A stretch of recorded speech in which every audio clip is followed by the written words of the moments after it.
बहुत कम लोग ले रहे कोरोना वैक्सीन का दूसरा डोज, सरकार की बढ़ी चिंता।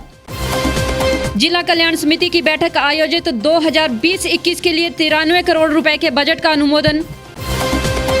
सरकारी स्कूलों की छुट्टियों में बदलाव की तैयारी, 25 फरवरी तक विभाग ने मांगे सुझाव। आईजीएमसी में खाना आवंटन टेंडर में गड़बड़ी के आरोपों को संबंधित कंपनी ने बताया निराधार। और बसंत पंचमी के शुभ अवसर पर हरिद्वार सहित कई स्थलों पर हुआ पावन स्नान। नमस्कार, स्वागत है आपका द रीव टाइम्स न्यूज चैनल में। मैं हूं अंजना ठाकुर। आइए नजर डालते हैं कुछ खास खबरों पर। कोविन ऐप में आ रही तकनीकी दिक्कतों और कोरोना वायरस वैक्सीन लेने वालों की पहचान में आ रही मुश्किलों की वजह से टीकाकरण के अभियान में परेशानी का सामना करना पड़ रहा है। वैक्सीन के दूसरे डोज के टीकाकरण कार्यक्रम पर भी इस समस्या ने असर डाला है। तमाम राज्यों से इस तरह की रिपोर्ट्स सामने आ रही हैं। 28 दिनों के अंतराल के बाद ही दूसरा डोज दिया जाता है। टीकाकरण कार्यक्रम 16 जनवरी को शुरू हुआ था। इस वक्त भारत में 2 वैक्सीन का इस्तेमाल किया जा रहा है, ऑक्सफोर्ड एस्ट्राजेनेका की कोविशील्ड और भारत बायोटेक की कोवैक्सीन। इन दोनों वैक्सीन की 2 डोज लगाई जा रही है। पहले और दूसरे डोज के बीच 4 हफ्तों का अंतर रखने को कहा गया है। बता दें कि देश भर में कई ऐसे मामले सामने आए हैं जहां वैक्सीन की 1 डोज लगने के बाद लोग कोरोना से संक्रमित हो गए हैं। इसने सरकार की चिंता और बढ़ा दी है। 6 राज्यों उत्तर प्रदेश, महाराष्ट्र, आंध्र प्रदेश, राजस्थान, बिहार और गुजरात में वैक्सीन की दूसरी डोज देने का काम सोमवार से शुरू हो गया है। पश्चिम बंगाल में सिर्फ 7,273 लोगों ने ही दूसरी डोज ली है, जबकि 16 जनवरी को पहले दौर में करीब 15,000 लोगों ने टीके लगवाए थे। वहीं पंजाब में पहले दौर के मुकाबले दूसरे चरण में सिर्फ 4% लोगों ने ही टीके लगवाए। 16 जनवरी को 1,319 स्वास्थ्य कर्मियों ने टीके लगवाए थे, जबकि दूसरे चरण में सिर्फ 59 लोगों ने टीके लगाए। हिमाचल प्रदेश में टीकाकरण के दूसरे चरण में निर्धारित संख्या से कम कर्मचारियों को कोरोना वायरस के टीके लगाए गए।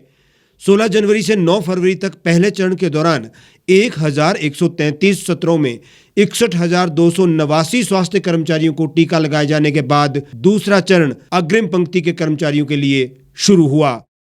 पहले चरण में 78 सत्रों में अग्रिम पंक्ति के 8,098 कर्मचारियों को टीका लगाया जाना था, लेकिन 4,825 लोगों को ही टीके लगाए जा सके, जो कि निर्धारित संख्या का 59.6% है।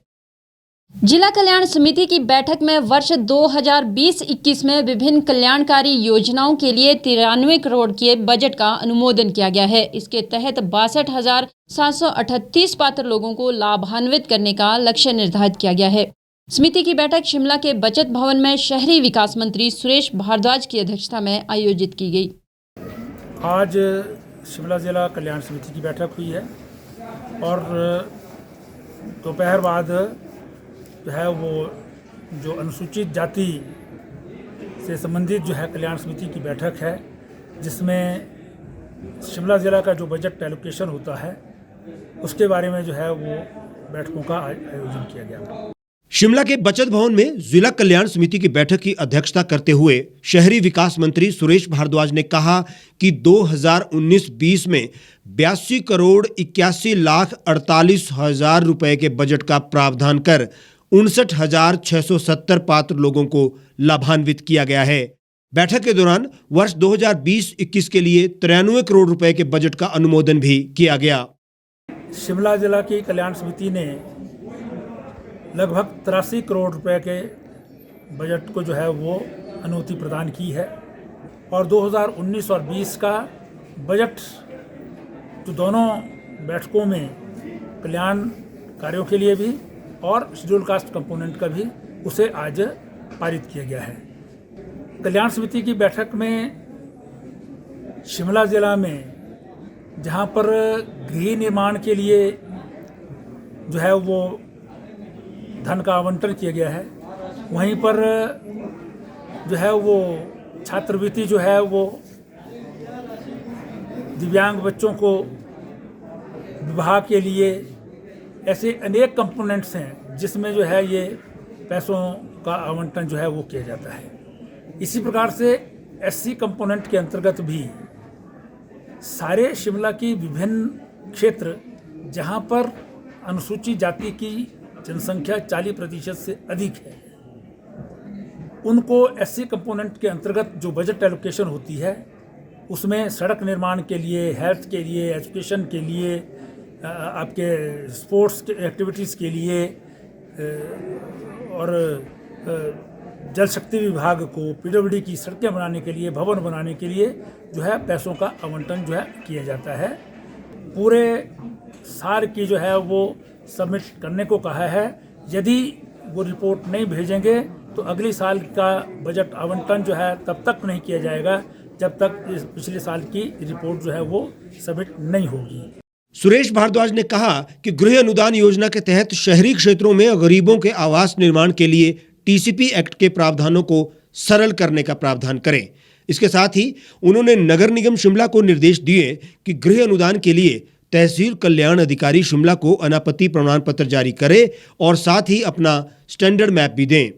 सुरेश भारद्वाज ने कंप्यूटर एप्लीकेशन और समवर्गीय क्रियाकलाप कार्यक्रम के तहत कंप्यूटर प्रशिक्षण के लिए सरकारी आईटीआई और एजेंसियों को सूचीबद्ध करने के लिए सरकार को लिखने की बात भी कही। टीसीपी जो है वो नक्शा पास नहीं करती है, इसलिए मैंने टीसीपी के जो अधिकारी आए थे उन्हें कहा है कि वो नोट सबमिट करें ताकि हम जो है वो कानून में अगर संशोधन करने की आवश्यकता होगी तो उसको संशोधित किया जा सके। गवर्नमेंट ऑफ इंडिया की प्रधानमंत्री आवास योजना की या मुख्यमंत्री आवास योजना की जो स्कीम्स जो हैं वो हम प्रॉपरली शहरों में लागू नहीं कर सकते हैं, इसलिए उसको लागू करने के लिए अगर कानून में संशोधन की आवश्यकता है तो उस जो है हम संशोधन को जो है वो ये सरकार जो है वो विधानसभा में ले जाएगी ताकि शहरी क्षेत्रों में जो गरीब हैं उनको मकान बनाने के लिए जो है सुविधा प्राप्त हो सके। शिक्षा विभाग की ओर से प्रदेश के सरकारी स्कूलों की छुट्टियों में बदलाव करने की तैयारी की जा रही है। उच्च शिक्षा निदेशालय ने जिला उपनिदेशकों और शिक्षक संघों से 25 फरवरी तक इस मामले में सुझाव मांगे हैं। शिक्षा निदेशालय ने ग्रीष्मकालीन और शीतकालीन छुट्टियों वाले स्कूलों से एक विकल्प चुनने के लिए कहा है। सरकारी स्कूलों में कुल 52 छुट्टियां दी जाती है। सरकारी स्कूलों में छुट्टियों में बदलाव को लेकर लाहौल स्पीति में ग्रीष्मकालीन की जगह शीतकालीन छुट्टियों में शामिल करने की मांग के बाद शिक्षा विभाग ने इस पर तैयारियां शुरू कर दी हैं। इसके लिए विभाग की ओर से सभी जिलों से सुझाव मांगे गए हैं। जिला से ये सुझाव 25 फरवरी तक देने को कहा गया है। इसी कड़ी में निदेशालय में अन्य जिलों से भी अपने सुझाव देने को कहा गया है। उच्च शिक्षा निदेशक के मुताबिक तकनीकी शिक्षा मंत्री के निजी सचिव और राजकीय प्राथमिक शिक्षक संघ लाहौल स्पीति की ओर से एक मांग पत्र आया है। शिक्षा विभाग को भेजे गए पत्र में मांग की गई है कि लाहौल स्पीति की विकट भौगोलिक स्थिति के मद्देनजर आगामी शैक्षणिक सत्र से स्कूलों में मौजूदा छुट्टियों के कार्यक्रम में ग्रीष्मकालीन अवकाश की जगह शीतकालीन अवकाश दिया जाए। इसी संदर्भ में अगर कोई अन्य जिला भी स्कूलों में प्रचलित ग्रीष्मकालीन अवकाश और शीतकालीन अवकाश में किसी तरह का बदलाव चाहते हैं तो 25 फरवरी तक बताएं। आईजीएमसी कॉलेज एवं अस्पताल शिमला में मरीजों को खाना उपलब्ध करवाने के लिए जिस कंपनी को प्रशासन ने टेंडर दिया है, उन्होंने अपने ऊपर लगाए गए आरोपों पर शिमला में अपना पक्ष रखा। इस मौके पर कंपनी के सीईओ राजीव नंदा भी मौजूद रहे। कंपनी के संस्थापक ज्ञान चौहान ने पत्रकार वार्ता में कहा कि युवा कांग्रेस के कार्यकारी अध्यक्ष यदुपति ठाकुर 10 दिनों में अगर माफी नहीं मांगते हैं तो उनके खिलाफ कोर्ट में मानहानि का केस दर्ज करवाया जाएगा। उनकी वेबसाइट के थ्रू एक ब्लैकलिस्टिंग का नोटिस मिला था, उसमें ऑनरेबल हाई कोर्ट ने हमें कंप्लीट रिलीफ दिया है कि आप कहीं भी थ्रू आउट इंडिया कहीं भी आप टेंडर डाल सकते हैं, आप काम कर सकते हैं, आपके काम पे कहीं रोक नहीं है। ये उसकी जजमेंट की कॉपी है जो यदुपति जी का ब्लैक लिस्टिंग है, मेरिट बेस पे और कम्पिटिटिव रेट्स के ऊपर हमें एलोकेट हुआ है। इसमें कहीं भी किसी भी तरह का कोई ऐसे हस्तक्षेप वाली कोई बात कहीं दूर दूर तक नहीं है। ये उनका जो आरोप है ये बिल्कुल मनगढ़ंत है, द्वेष की भावना से लगाया आरोप है और हमारी कंपनी को बदनाम करने के लिए और उसको फाइनेंशियल डैमेजेस करने के लिए ये आरोप उन्होंने लगाया। प्रदेश के सबसे बड़े अस्पताल आईजीएमसी में किचन टेंडर का विवाद लगातार बना हुआ है।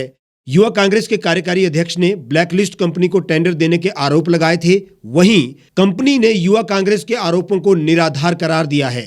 उन्होंने कहा कि यदुपति ठाकुर ने कंपनी पर निराधार आरोप लगाए हैं। 13 तारीख को यदुपति ठाकुर जी ने कंपनी के ऊपर ब्लैकलिस्टिंग से रिलेटेड जो तथ्य तोड़ मोड़ के पेश किए हैं, उस सारे मामले में मैंने आप मीडिया के सभी साथियों को कोर्ट से जो ऑनरेबल हाई कोर्ट की जजमेंट है डबल बेंच की, वो भी मैंने आपसे शेयर कर ली है। और उसमें जो सही तथ्य हैं वो आपके सामने, जो माननीय उच्च न्यायालय ने हमारी कंपनी की काम करने के लिए जो हमें लिबर्टी दी है, वो मैंने आपको दिया हुआ है। यदुपति ठाकुर जी ने जो ये जिस तरह से हमें डिफेम करने की कोशिश की है, हमारा जो हमें कंपनी को फाइनेंशियल लॉसेज पहुंचाने की कोशिश की है, अगर इस चीज़ के लिए वो आने वाले 10 दिनों के अंदर माफ़ी नहीं मांगेंगे तो हम उनके विरुद्ध कानूनी कार्रवाई करेंगे। और इस संदर्भ में हम ऑलरेडी आज उनको एक लीगल नोटिस दे चुके हैं, जिसमें हमने उनको सारी चीज़ें उनसे कही है कि जो आपने इल्ज़ाम लगाए हैं या जो तोड़ मोड़ के तथ्य मीडिया के सामने पेश किए हैं, आम जनमानस के बीच में लेके गए हैं, ये बिल्कुल गलत और निराधार है और द्वेष की भावना से और कंपनी को डिफेम करने की भावना से इन्होंने लगाए हैं। इसके लिए वो माफ़ी मांगे, अन्यथा वो कानूनी कार्रवाई के लिए। उन्होंने दावा किया कि आईजीएमसी का टेंडर उन्हें प्रक्रिया के सभी नियमों के तहत मिला है। अस्पताल प्रशासन ने ऑनलाइन टेंडर निकाले थे, जिसमें उनकी कंपनी ने भी भाग लिया था। बाकी कंपनियों की अपेक्षा कम दर पर मरीजों को भोजन उपलब्ध करवाने की शर्त पर टेंडर मिला है।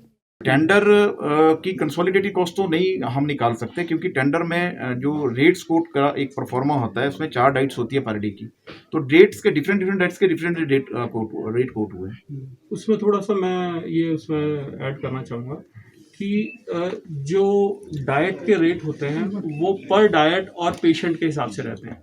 अब ये कभी भी नहीं हो सकता है कि किसी भी अस्पताल में वो नंबर ऑफ पेशेंट्स हमेशा एक जैसे रहे। जो कभी वो पेशेंट्स किसी दिन कम होते हैं, किसी दिन ज़्यादा होते हैं, तो पर डे की कैलकुलेशन पेशेंट्स पर डे के हिसाब से की जाती है जी। और जो आप आरटीआई के माध्यम से जो कह रहे हैं कि शायद आप कहना चाहते हैं कि जी इतने का उन्होंने हमारे को टेंडर अवार्ड किया, यही कहना चाह रहे थे आप? उसमें ऐसा है, वो उनका अपना एक बजटरी एलोकेशन है, वो विभाग का बजटरी एलोकेशन है।